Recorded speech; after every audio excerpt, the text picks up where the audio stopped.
make tools ourselves because we have very unique items within the Air Force. With a 3D printer, we can repair our components quicker, safely. We use it to print toolings, fixtures and prototypes with the highest standards.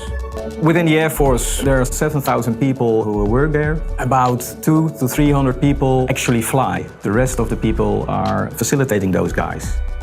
The military grade we use for our weapon system is the most demanding of all of our components we use.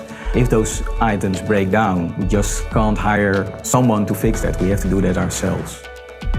We have created the maker shop where everybody within the Air Force can use new technologies like 3D printing to make his or her idea come to life.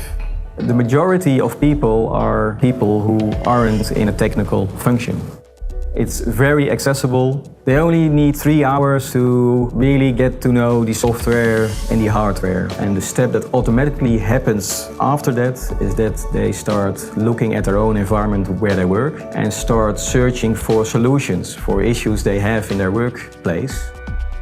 When we started using the Ultimaker, the engineer could design his own tool or fixture he wanted, print it, and just at that same time look at it and see what he had to change. So the iteration went from months to weeks. A 3D printer should be a regular tool in your set of tools to make stuff. It can be placed everywhere.